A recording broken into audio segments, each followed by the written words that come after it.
Hola, buenas tardes. Hoy estamos en una charla más. Hoy tenemos como invitado a un gran amigo, un gran licenciado. Él es Julio César Torres Tapia, licenciado. Amigo, buenas tardes. Muchas gracias por las flores, mi querido amigo Alex. Aquí estamos a la orden. Está muy bien. Oye, pues ¿desde cuándo queríamos tratar el tema de derecho de alimentos? Un tema que, por ejemplo, que le atañe a la sociedad, a los tribunales, a las familias, a los niños. Y tú que estás en todos esos temas, ¿qué nos pudieras aportar, mi licenciado? Muchas gracias, mi querido Alex. Bueno, antes que nada, reconozco aquí este gran esfuerzo y gran emprendedurismo por tener este programa. Seguramente va a ser el primero o los primeros de muchos. Gracias. Y espero, deseo de todo corazón que esto vaya increciendo más adelante. Decía, estos micrófonos huelen un poco a nostalgia porque además de que coincidimos con el buen Alex desde la prepa allá en el año de 1994 y a mediodía, lo que era el receso, el recreo de la Prefeco Melchor Ocampo, pues nos daban la oportunidad por ahí el director, buen Pablo, de participar en un ejercicio como tipo más o menos lo que estamos haciendo aquí. Y a ver, ¿cómo era eso? Vamos a recordar, mi querido Alex. Eso fue en el 94, 97, sí, como bien dices, fue en el receso que nos dio el chance el maestro Pablo. Y sí, lo hacíamos a la hora del recreo y nos apoyaba en ese entonces David Lobato. Un abrazo. Un abrazo al buen David. Nos apoyaba, él ya andaba ahí ya era el entendido de todos los controles y él lo teníamos como el ingeniero. De hecho, pues él ya ahora es ingeniero de audio y toda esta situación. Entonces ya lo teníamos desde antes y nos apoyaba con la música. Entonces acuérdate que teníamos, por ejemplo, programas a desarrollar, por ejemplo, de Beatles, Caifanes. Entonces hacíamos toda la discografía y toda la información de ellos. Y mandábamos sobre todo saludos ahí de la que de repente se atravesaba la más guapa. Se le mandaba su saludo okay. Por haber pasado. Y además hacíamos una cosa muy chistosa porque pues estaban los programas de Iñárritu del Burro Van Ranking en WFM. En ese entonces. Y la voz la hacíamos así como un poquito más gruesa para hacer más interesante. Pero bueno, buenos recuerdos. Buenos recuerdos. No me acuerdo si era muy legal o no muy legal, pero teníamos incluso una transmisión del programa. En ese entonces sí, llegamos a realizar una frecuencia de radio. Una frecuencia de radio con una pequeña antena. Entonces imagínate si nos agrega la Secretaría de Comunicaciones y Transportes en ese entonces. O no sé, no lo identifiquen desde sí, salía la señal a una circunferencia que de cualquier manera pues sí, nos transmitíamos, nos escuchaban, no sé si nos escuchaba, pero bueno, por lo pronto salía la señal. Digamos que estaba Radio Ranchito y nosotros ahí en la Muy divertido, muchas gracias, sí, y estos micrófonos huelen a aquella nostalgia y además nostalgia de amistad por ya muchos años, mi querido Alex. Te agradezco la invitación.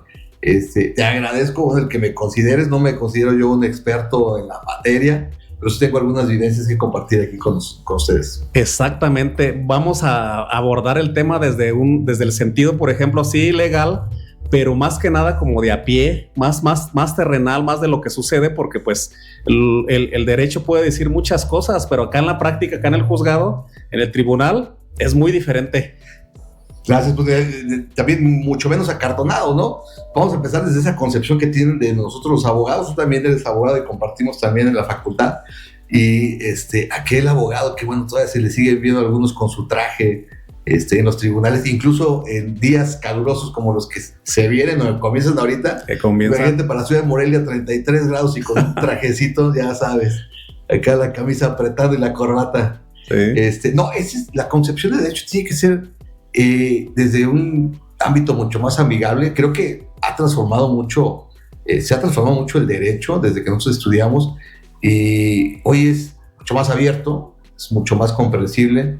Creo que hoy las personas entienden más sus derechos y las obligaciones que nacen con motivo del derecho, como dices tú en este caso de los alimentos, y es un tema bien padre, mi querido Alex, para desarrollar. Además es un tema muy novedoso, que yo creo que en la experiencia de lo que no nos había tocado vivir como abogados, se repitió en mucho más casos y frecuencia con motivo de la pandemia. Y es que esto, digamos, nos llevó a un cambio social en el cual tuvimos que adaptarnos a nuevas circunstancias, llevó a que las familias estuvieran mucho más tiempo en convivencia, y no dudo que también ha sido un detonador de muchos trámites de divorcio, y los trámites de divorcio traen consigo temas relacionados con los alimentos, y más cuando hay menores de edad relacionados con el tema, ¿no? Sí, además, por ejemplo, si bien lo dices que a partir de la pandemia se dejaron y ahora sí que dejaron llegar al tribunal y a ende, que por ejemplo históricamente ha sido uno de los temas más solicitados, o que el tribunal se encarga más sobre todos los otros juicios. El que más detona y el que más carga tiene es el de las pensiones alimenticias, el del derecho familiar. Por ahí, a propósito del 14 de febrero, creo que empezamos a ver algunos indicadores de cuántos matrimonios hay versus cuántos actas de divorcio se levantan de los mismos registros civiles, y créeme que sí, va por ahí cambiando también esta institución en la figura del matrimonio, y no necesariamente tiene que haber como un tema a desarrollar aquí matrimonio para que haya alimentos. Es decir, no necesariamente tienen que estar casadas las personas, y tampoco tiene que existir un divorcio como para que se pueda iniciar un procedimiento alternativo de alimentos. Es un capítulo especial del Código Familiar y que habla especialmente del tema de los alimentos. ¿Qué son los alimentos? Porque al fin y al cabo yo voy a preguntar desde este lado así como para hacerlo muy coloquial, como si estuviera, acercándole la información más sincera a la gente. ¿Qué son los alimentos? No solamente son los alimentos de la despensa, ¿ya? ¿Qué son los alimentos? Los alimentos, como bien lo dices, no tiene que ver nada más con lo que se consume, perecederos o no perecederos, y poder dar la alimentación con eso a las personas. Los alimentos hablan de un espectro mucho más amplio en el cual se tienen que cubrir necesidades primordiales de los menores. E incluso en los derechos del menor se tienen que garantizar cuestiones relativas a la educación, digamos, al tema de la vestimenta, al tema de las cuestiones médicas y todo eso que tenga que ver con la salud. Incluso llega también a tocar aspectos relacionados con educación alternativa, que son, ya sabes, la escuela del esparcimiento, vacaciones, talleres, música. Todo eso tiene que ver con los alimentos para cubrir con las necesidades mínimas de los menores. Entonces, en esta parte, ¿qué es lo que hace el estudio? Cualquier juez que te toque conocer de este tema es primero, pues medir la capacidad económica que tienen los padres. Aquí también digo, no solo por el hecho de que tradicionalmente es la figura del hombre, del padre, sino que también hay casos, no sabemos, en los cuales se ha llegado a requerir alimentos a las madres cuando el padre custodio, en este caso es el padre, y la madre es la que tiene algún trabajo o no lo tenga, tiene la obligación de cubrir con el sistema de los alimentos. Exactamente. Entonces ahorita viene, por ejemplo, una primera pregunta. ¿Es obligación, por ejemplo, o es exclusivo del hombre, como proveedor, por decirlo así, del hombre, los alimentos? No, tiene que ver. Mira, es más, si lo abrimos un poquito más, hay alguna parte, incluso de los alimentos, que toca temas relacionados con los padres ya en ciertas edades, que es muy poco común, pero las obligaciones se tienen que cubrir, dice la ley, al padre custodio. ¿Cuál es el padre custodio para entender esto? O sea, vamos a imaginarnos así nada más de que hay la decisión de separarse en una familia, exista o no existe la figura del matrimonio, hay un papá, hay una mamá, y simplemente ya a día de hoy no salieron de acuerdo en muchos de los temas, y hay un acuerdo mutuo por separarse, o no hay el acuerdo mutuo por separarse, pero entonces se queda la madre tradicionalmente con la custodia. A ella le vamos a denominar el padre custodio, o sea, la figura de la madre es padre custodio, y el padre no custodio es aquel que no se queda al cuidado del menor, es decir, que él se va a separar de la casa, y que tiene que garantizarle al padre no custodio el apoyo necesario para que se pueda cubrir con la renta de la vivienda, si quieres tú, con la colegiatura, con el tema de los alimentos que se gastan en un promedio de un mes, o se puede hacer una medición hasta de 3 meses, como dijimos hace rato, la educación alternativa, que es cursos, talleres, vacaciones, todo este tema, ¿no? Todo eso se tiene que garantizar. Y te decía hace un momento, empieza con medir la capacidad económica del padre no custodio, es decir, en este caso del deudor alimentario, vamos a ponerlo de esa manera. ¿Y cómo es que se puede medir la capacidad económica? ¿Cómo se mide? Bueno, vamos al inicio del procedimiento de reclamo de los alimentos, ¿no? Vamos a suponer que ya se separaron y aquí hay una parte muy importante, que aunque yo le agradezco a Alex, me dijo, bueno, pues mira, vamos a hacer esta plática para que nos caiga chamba, o que te caiga chamba, porque me dijo así, para que te caiga chamba. No, yo la verdad es que quiero desprenderme más del conocimiento como para que se rompa la idea de que tienen los abogados o los licenciados en Derecho que ser acompañados o acompañar en ese caso a los que inician con ese procedimiento, y que muchas veces se piensa que el abogado va a pedirle para copias y va a gastar una fortuna. No, vamos a empezar de esto que por supuesto les quiero dar a conocer para aquellos que no lo conozcan. No necesitan de un abogado, sería ideal acompañarse de un abogado para que les sepa explicar. Vamos a suponer, no tienen el recurso para iniciar con la contratación de un abogado. Existe, y ahí tenemos una muy buena amiga, Adriana Chávez Martínez, también le mandamos saludos a la licenciada. Y no le estamos mandando chamba a la abogada, pero bueno, ella está en la institución que es la Defensoría Pública, y que cualquier persona, bueno, que tenga esa iniciativa o esa inquietud de acercarse a tener un soporte jurídico, que no tenga los recursos, pues pueden ir con ellos y pueden ahí más o menos asesorarse qué es lo que se necesita para iniciar con el juicio de alimentos.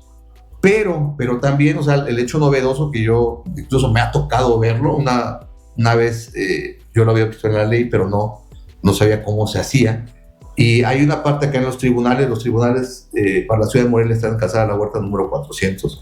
Y hay una oficina que se llama Oficina de Partes, que es donde nosotros presentamos nuestros escritos de demanda. Y ellos le dan turno del escrito de demanda a alguno de los 9 juzgados de oralidad familiar que hay en la ciudad de Morelia.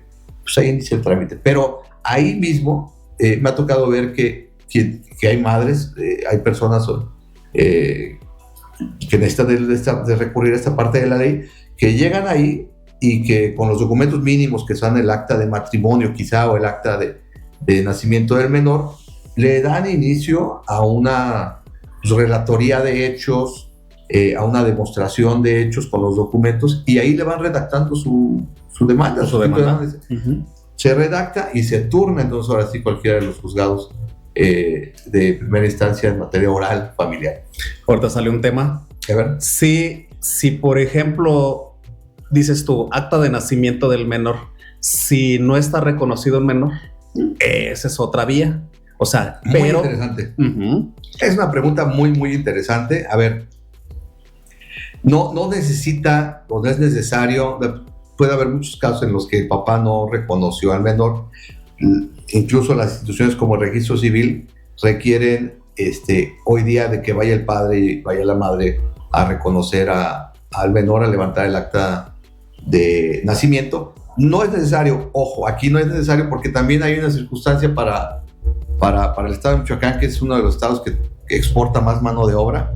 Entonces hay muchos casos en los que la madre va a presentar al menor y el papá por ahí está en Estados Unidos. En esos casos, sobre todo en la periferia de Morelia, en Zacámbaro, en Zacapu, le reciben digamos la comparecencia, levantar un acta de nacimiento, sí que se encuentra el papá.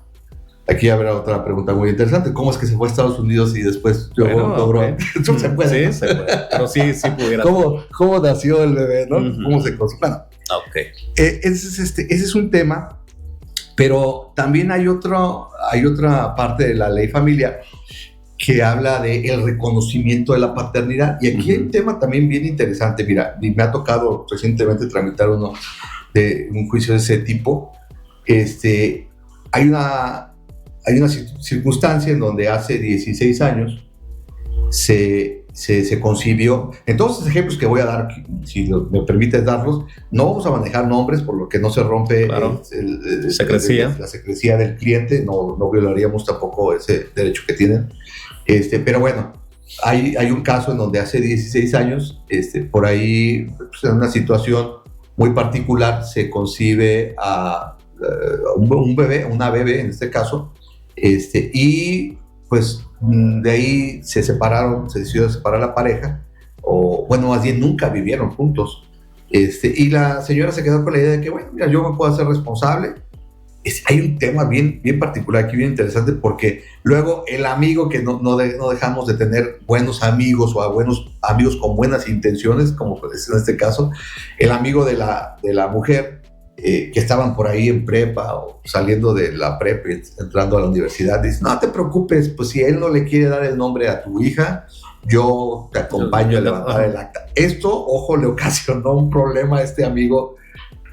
Hoy día que estamos iniciando con este juicio de reconocimiento de paternidad se llama, porque pues entonces ella, después de 16 años, dice, ¿sabes qué? Ahora si quiero hacer algo, quiero que me apoyes para demandar al papá de mi hija, el papá natural de mi hija. El biológico. El biológico, y entonces nosotros hicimos la propuesta inicial, pero había ese buen amigo que hizo el registro y nos manda a requerir el juez y dice, a ver, espérame, aquí también tiene que ver el padre adoptivo, legal exactamente, porque pues él tiene que manifestarse, ¿no? Entonces, curiosamente, pues por acomedido también lo vinieron a llamar al juicio. No pasó nada, digo, ahí simplemente él... Se aclararon unas cosas, se aclararon varias cosas. Sí, él se manifestó, o en este caso no se manifestó porque no tenía interés particular en llevar controversia dentro de ese juicio. Pero bueno, esta cuestión del reconocimiento de alimentos, ya con una distancia de 16 años desde la concepción del hijo, lo único que trae como consecuencia es que se le van computando los alimentos atrasados desde la concepción, que fue en el año, creo que 2000 y algo, 2004, 2005, por ahí. 2007 por ahí, 2007 la menor.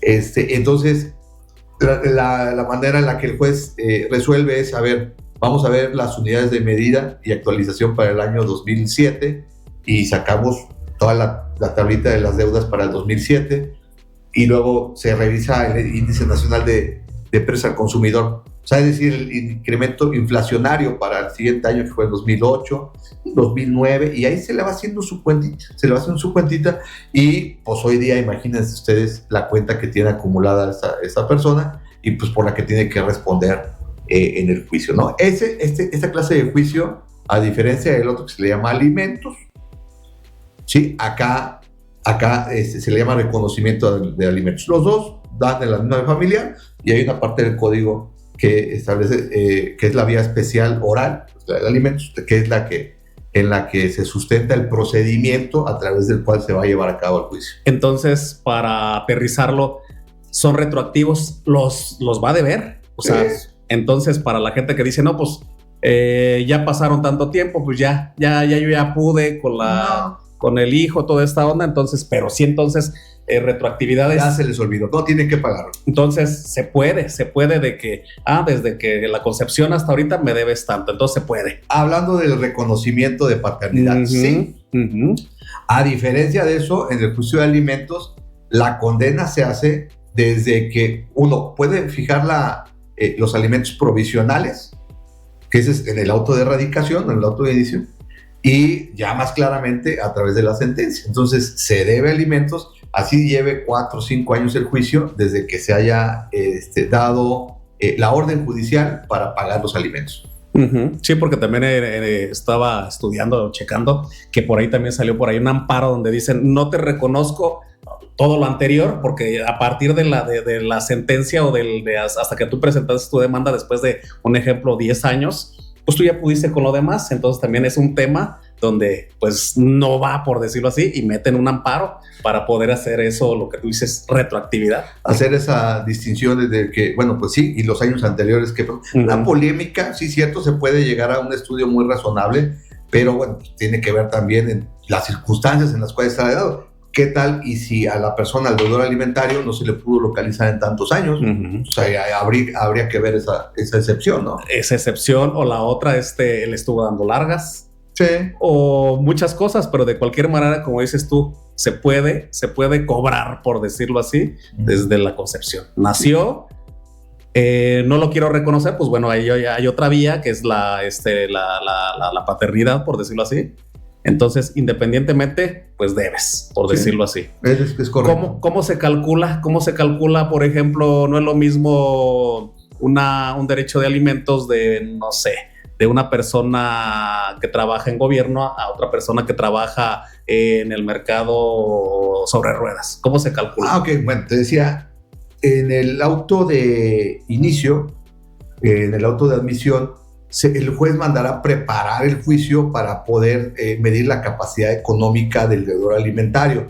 Y esto, bien, como lo dices, no es lo mismo quien hoy es ministro de la Suprema Corte y que tiene un sueldo de 400 y tantos mil pesos, a la persona que, con todo respeto, trabaja como obrero y que está inscrito en el Seguro Social con un sueldo de 214. No, y ni los completamente informales, los que no están ni ahí. Ese es otro capítulo, pero bueno, okay. Hablemos de los asalariados. Okay. En el caso de los asalariados, son aquellos que tienen reportado un sueldo okay. del mexicano de Seguro Social y que además su patronal puede expedir algún tipo de certificación en la que diga, a ver, los honorarios o bueno, el salario que tiene registrado tal empleado como trabajador de esta empresa es de la cantidad de tanto, y además, bueno, se ha buscado que la afectación a los alimentos no solamente tenga que ver con el salario bruto, sino nosotros los abogados solemos extender esto a bonos, compensaciones,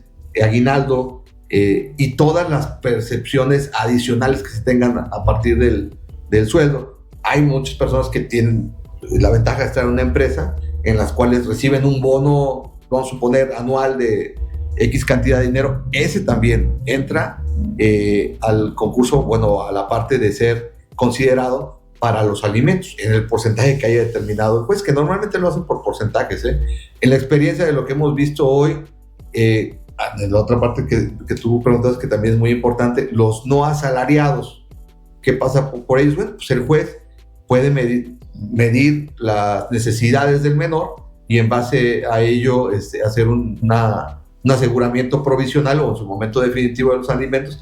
Más o menos ahorita andan por alrededor de entre 4,500 a 6,000. Todos los juzgados más en Michoacán, en Morelia, han puesto esa cantidad de dinero. Si hablamos de cantidades y no de porcentajes, de entre 4,500 a 6,000 pesos por menor, para que puedan cubrir sus necesidades básicas. Ahorita que también decías los asalariados, los que sí reportan a través de una nómina, donde el patrón no se le pide la información y no reporte, se convierte en un deudor solidario. Dicen, aparte de eso está falseando la información. Hay una parte también del Código Penal que habla, yo no soy penalista, pero el uso de mentiras, pues, o de falsedad en declaraciones judiciales, le llaman, pues es severamente castigado por la ley. Entonces yo no creo que ningún patrón ahí se anime a andar falseando información, máxime cuando pues a ellos ni les viene ni les va, ¿no? Lo que tenga que ver en el juicio. Si lo quisieran hacer por defender o por ser amigos, pues yo creo que les iría muy mal, ¿no? ¿Puede una persona, una ama de casa, una señorita, una mamá, una madre, reclamar el derecho de alimentos, aun y cuando no se haya casado, que esté en concubinato, que fue una relación espontánea? ¿Lo puede reclamar? Sí, por supuesto que sí. Decía hace un momento, no necesariamente tienen que estar en el formato de matrimonio. Es más, sin que se llegaran a divorciar, las personas se puede resolver una cuestión inherente a los alimentos cuando no está cumpliendo con ella el deudor alimentario.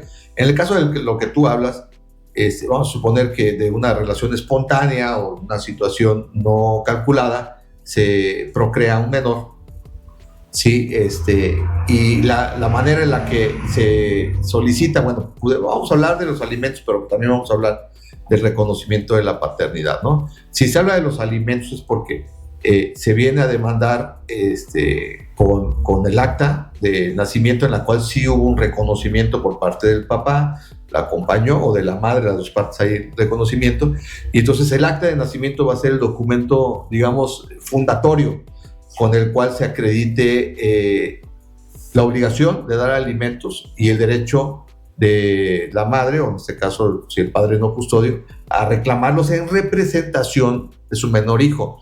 No quiere decir que el hijo no lo pueda hacer, pero como tiene esta característica de minoría de edad, tiene que ser representado por la tutela de un adulto, y en este caso es la madre quien legítimamente puede representarlo para ir a un juzgado, y este es el documento fundatorio con el cual inicia el procedimiento de alimentos. En el caso del reconocimiento de paternidad, te digo, quizá no se tiene la circunstancia de que esté reconocido en el acta de nacimiento, pero entonces de cualquier forma existe la presunción de que es el padre, y eso le da una ventaja no a la madre, le da una ventaja, hace más bien el tema de protección al interés superior del menor, y por eso es que le obliga al padre que debe de reconocer a que venga al juicio a someterse a un estudio, en este caso de ADN, para acreditar o desacreditar la paternidad.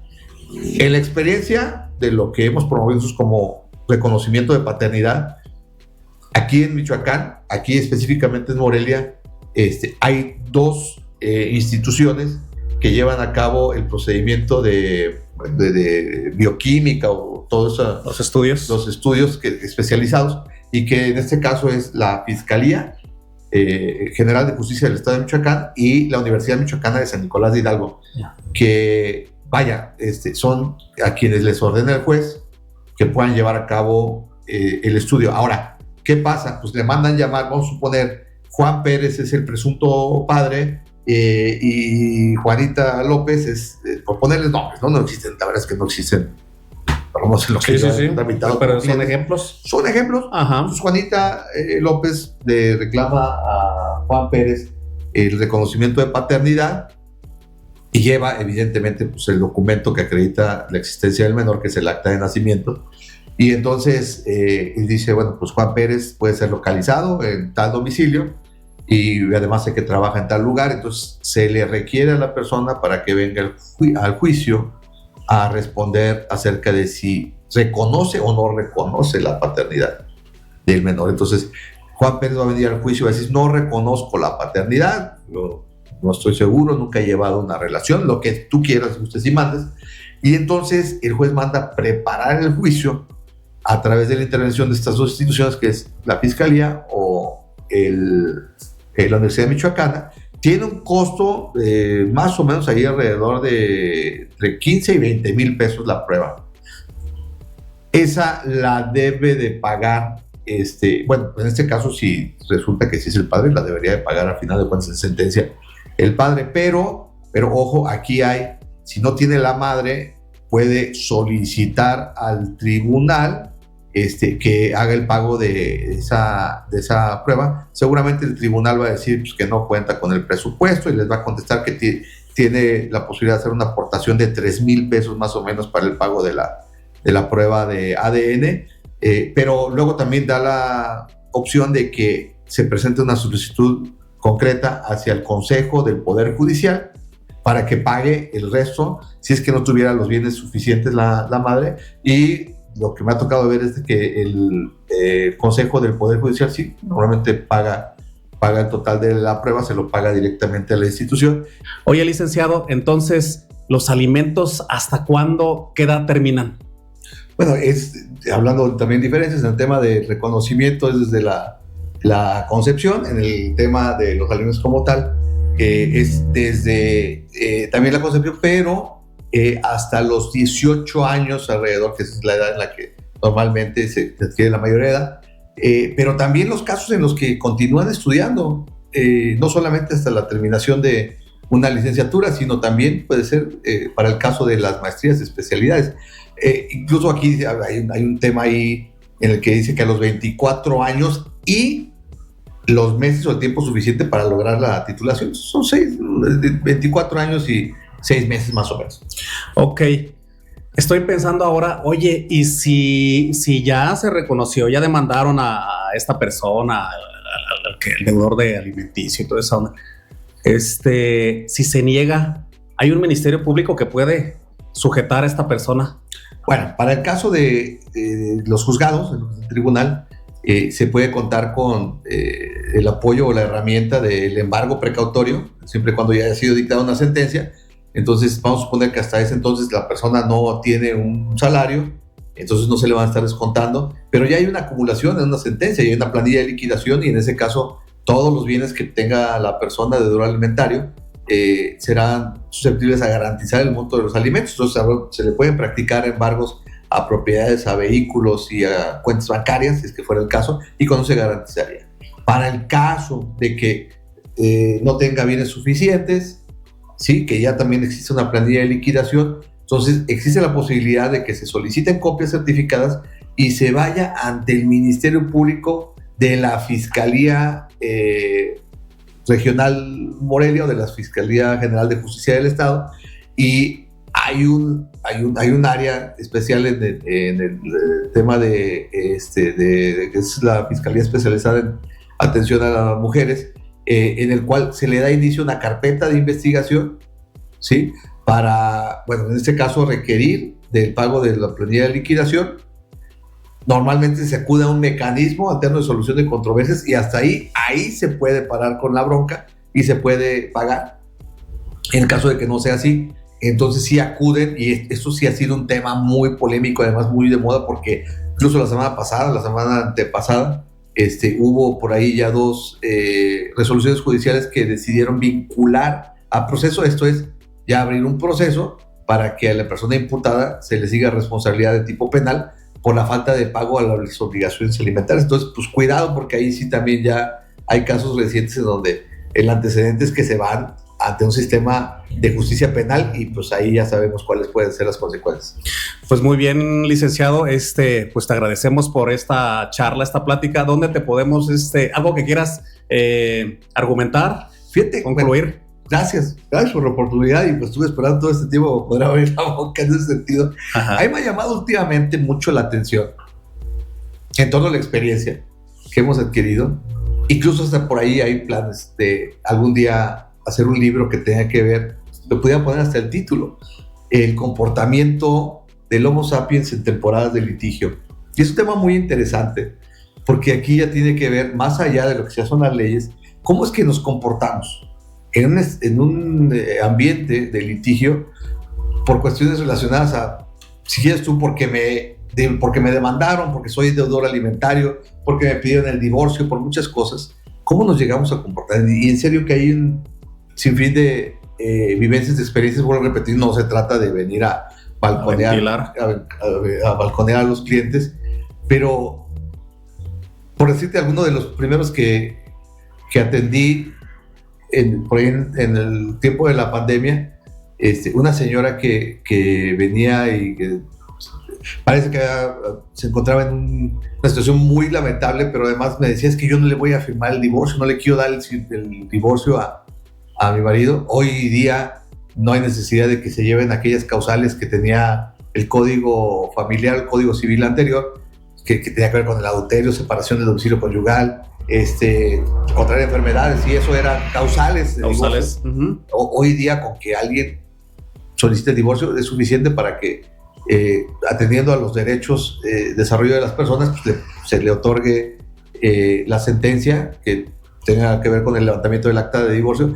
Pero la señora insistía, es que yo no me quiero divorciar, y además lo que me platicaba era que había vivido toda una vida de muchos maltratos, de vejaciones, de humillaciones y hasta de abusos de tipo sexual contra ella misma, y aún así no se quería divorciar. Entonces, ¿qué tiene que ver o qué tiene que pasar para que una persona se pueda dar cuenta de su realidad? O sea, realmente que pueda despertar, que pueda tener conciencia de para qué quiere estar casada con un tipo que la humilló, la golpeó, tenía problemas con el alcohol. Hay una cuestión bien desagradable, bien serio, que me causaba mucha pena, porque la señora me decía, tenía un hijo que tenía, bueno, pues una preferencia, por decirlo, la forma en la que se manejó últimamente, tenía un derecho de preferencia sexual distinto, y era, bueno, pues un varón ya mayor de edad y que incluso no vivía aquí en México, y me decía que cuando ella notaba que su hijo empezaba a tener este tipo de manifestaciones a una muy temprana edad, el papá le decía, es que te voy a enseñar a hacer lo que hacen los hombres para que puedas ser hombrecito, y violaba a la señora ahí enfrente del chavo y le decía, esto es lo que se le hace a las mujeres. Y yo le decía, señora, o sea, es que tiene que pasar para que usted despierte conciencia de que lo mejor que está pasándole en este momento es que su esposo hasta ese momento haya iniciado con un juicio de divorcio sin expresión de causa. Y mira, ya pasaron 5 años y las veces que he tenido oportunidad de estar en contacto con la señora, afortunadamente así ha sido, me dice, la mejor situación que me pudo haber pasado es haber pasado por aquel proceso de divorcio. Y me causa mucha curiosidad, digo, el comportamiento del ser humano en época de litigio, porque no solamente con los divorcios, o sea, me ha tocado ver comportamientos bien interesantes que tienen que ver con, a veces, herencias.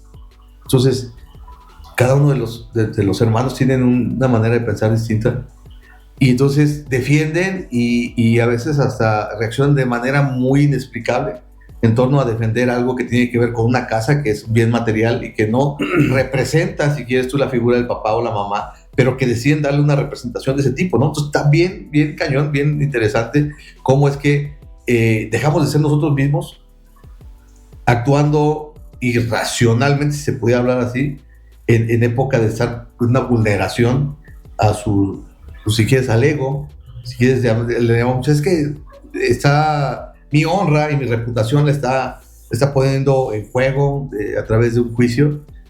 Los divorcios igual no se hable.